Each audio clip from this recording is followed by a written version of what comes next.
மோசே வந்து என் கையினால தேவன் இஸ்ரவேலை ரட்சிப்பார் என்று நம்பி என்ன பண்ணுவான் தெரியுமா? நியாயம் பண்ணுவான்.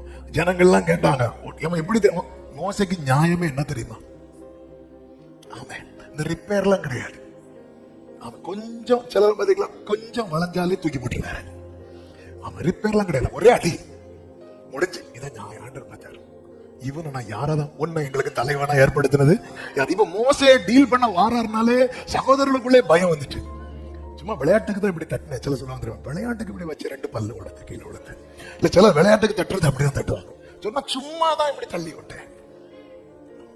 என்னாச்சு? அவங்களுக்கு காலு முறிஞ்சிட்டு. என்ன பண்ணீங்க? லைட்டா என் புருஷன் இப்படி காலு போகும்போது இப்படி காலை ஒரு சகோதரி சொன்னாங்க, இப்படி பாஸ்டர் சில இவர் பண்ணதெல்லாம் பார்த்து இப்படி நடந்து போகும்போது அப்படி காலை இடையில விட்டுரும் பாஸ்டர். இவ்வளவுதான் உண்டு பாஸ்டர். சில இப்படிப்பட்ட கிருபை பெற்றவங்களா இருக்கிறாங்க. கேர்ஃபுல். அதனால மோசே கிட்ட வாரானாலே மோசே இங்க யாரையும் இவரை வேலைக்கு ஆகணும். நேரம் 40 வருஷம் எங்க கொண்டு வந்தாரு தெரியுமா? வனாந்திரத்துல கொண்டு வந்து எதை மேய்க்க வச்சாரு தெரியுமா? இனி மோசே யாரோ வரணும் தெரியுமா? ஒரு மேய்ப்பனாய், ஒரு தலைவனாய்.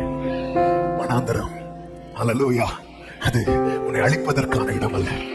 உன்னை ஒரு நாள் இந்த வனாந்திரத்திலிருந்து வெளியே கொண்டு வருவார்.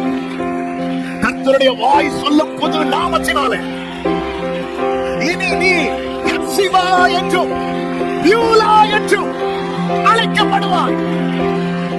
சத்தமாமே சொல்லுங்க பார்க்கலாம்.